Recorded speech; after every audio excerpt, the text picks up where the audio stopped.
Last up in this chapter is synthetic strategies. We're going to practice with trying to do all of these reactions together. Now, biggest thing that we can kind of think about in this chapter and what's new to add to our toolbox is that we have new carbon nucleophiles, and those carbon nucleophiles are super important in changing the carbon skeleton. So remember, these are the two questions that we want to ask ourselves when we are looking at a reagent or a starting material and looking at how it's linked to the desired product. First step, is there a change in the carbon skeleton? Do we add or subtract things?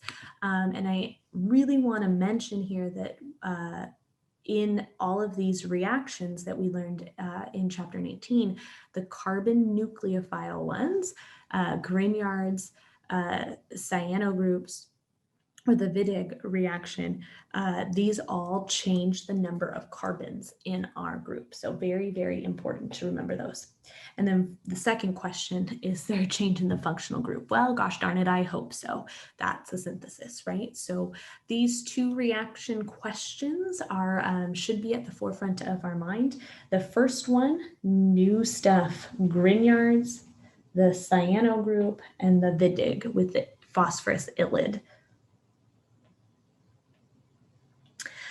We should be able to make a list of these products that can be made from aldehydes and ketones. I really highly recommend pausing to see if you can really come up with all of these lovely interconnections. We will practice them in class, obviously, but looking at carbon nucleophiles,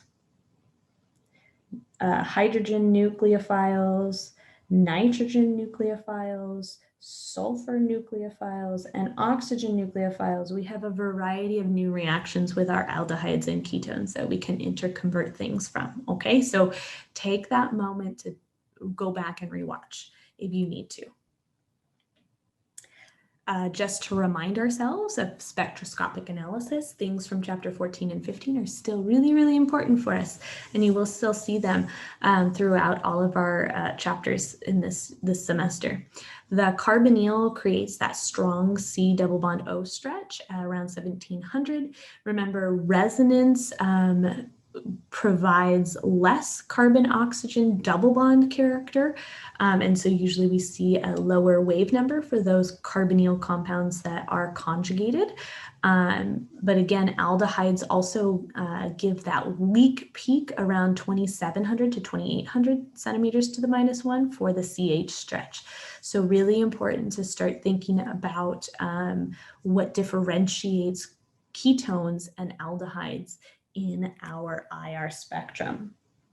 Here's just a good one to kind of remember. Not only for an aldehyde will you see the carbonyl peak, but you'll also still see the hydrogen of the aldehyde stretch around 28 to 2700. So that's what it would look like, just in case we forgot.